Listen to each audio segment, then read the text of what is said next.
Assalamualaikum warahmatullahi wabarakatuh. Pada kesempatan kali ini saya kembali melanjutkan pembahasan soal-soal mengenai kisi-kisi materi SKB CPNS Formasi Pengelola Pengadaan Barang dan Jasa. Bagi teman-teman yang ingin modul, silakan WA ke nomor saya yang ada di profil dashboard. Tetap semangat dan tak kenal lelah teman-teman. Baik, kita mulai soal nomor 1.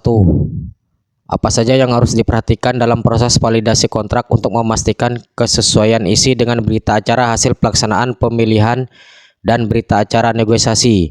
A. Hasil pemilihan penyedia dan dokumen kesepakatan negosiasi.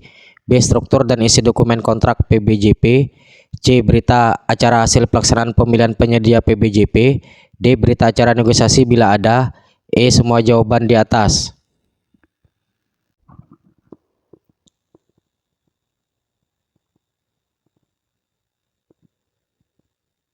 Jawaban yang tepat adalah E. Semua jawaban di atas. Pembahasan. Dalam proses validasi kontrak untuk memastikan kesesuaian isi dengan berita acara hasil pelaksanaan pemilihan dan berita acara negosiasi, semua aspek berikut harus diperhatikan. 1. Struktur dan isi substansi rancangan dokumen kontrak PBJP. Ini mencakup semua elemen yang harus ada dalam kontrak untuk memastikan kesesuaiannya dengan hasil pemilihan dan negosiasi. Yang kedua, berita acara hasil pelaksanaan pemilihan penyedia BPJP. Dokumen ini mencatat hasil dari proses pemilihan penyedia dan harus diperiksa untuk memastikan konsistensi dengan kontrak. Yang ketiga, berita acara negosiasi bila ada. Jika ada negosiasi yang dilakukan, hasilnya harus didokumentasikan dalam berita acara ini dan disesuaikan dengan kontrak. Yang keempat, hasil pelaksanaan pemilihan dan berita acara negosiasi. Hasil dari proses pemilihan dan negosiasi harus diformalisasi untuk memastikan bahwa mereka akurat dan sesuai. Dan yang kelima, struktur dan isi kontrak. Isi kontrak harus memuat semua ketentuan yang dihasilkan dari proses pemilihan dan negosiasi untuk memastikan keabsahan dan keakuratan kontrak tersebut.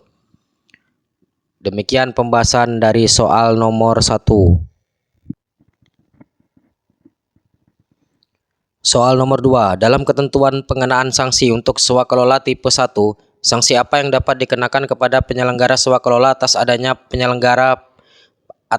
pelanggaran penyelenggaraan swakelola?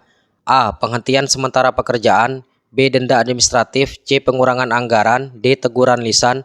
E. Pembatalan sebagai penyelenggara swakelola.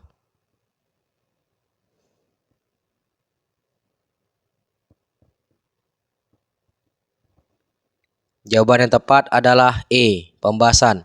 Dalam ketentuan pengenaan sanksi untuk swakelola tipe 1, sanksi yang dapat dikenakan kepada penyelenggara swakelola atas adanya pelanggaran penyelenggaraan swakelola adalah pembatalan sebagai penyelenggara swakelola. Sanksi ini diterapkan berdasarkan penilaian yang dilakukan oleh pejabat pembuat komitmen (PPK) terhadap penyelenggara swakelola. Penilaian PPK dapat mencakup berbagai aspek terkait pelanggaran yang terjadi dan dilakukan sesuai dengan ketentuan peraturan perundang-undangan yang berlaku. Demikian pembahasan dari soal nomor 2.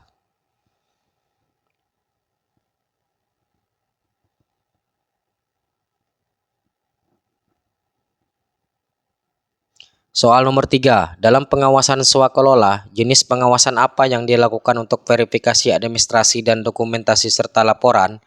A. Pengawasan teknis. B. Pengawasan operasional. C. Pengawasan keuangan. D. Pengawasan administratif. E. Pengawasan strategis.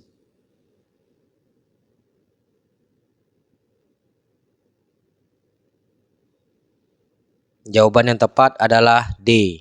Pembahasan. Pengawasan administratif dilakukan untuk verifikasi administrasi, dokumen, serta laporan.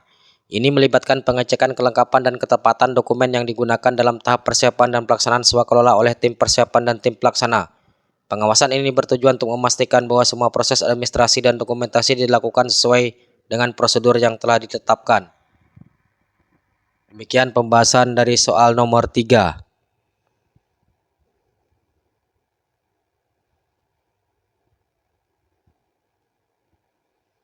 Soal nomor 4. Dalam kondisi apa para pihak dapat menyepakati pengakhiran pekerjaan? A. Pelaksanaan kontrak tidak dapat dilanjutkan akibat keadaan kahar. B. Penyimpangan prosedur yang diakibatkan bukan oleh kesalahan para pihak. C. Ruang lingkup kontrak sudah terwujud. D. Keterlambatan pembayaran oleh satu pihak. E. Permintaan revisi kontrak oleh salah satu pihak.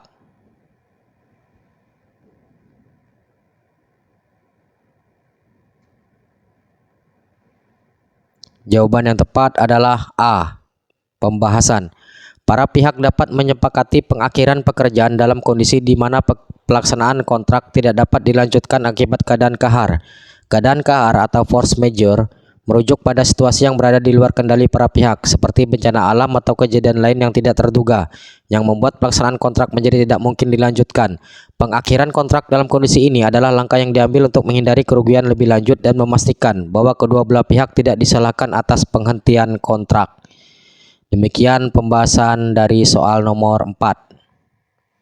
Soal nomor 5. Dalam hal pembayaran menggunakan termin, pembayaran uang muka dapat diberikan secara bertahap dengan ketentuan apa saja? A. Pencapaian kemajuan pekerjaan melebihi besaran uang muka sebagaimana tercantum dalam data kontrak. B. Pencapaian kemajuan pekerjaan maksimum masih di bawah besaran uang muka sebagaimana tercantum dalam data kontrak.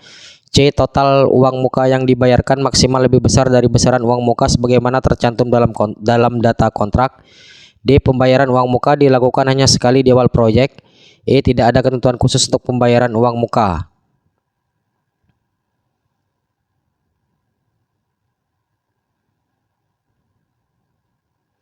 Jawaban yang tepat adalah B. Pembahasan.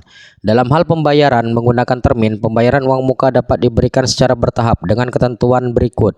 1. Pencapaian kemajuan pekerjaan maksimum masih di bawah besaran uang muka sebagaimana tercantum dalam data kontrak. Pembayaran uang muka hanya diberikan jika kemajuan pekerjaan belum mencapai nilai maksimum yang ditetapkan sebagai batas uang muka dalam data kontrak.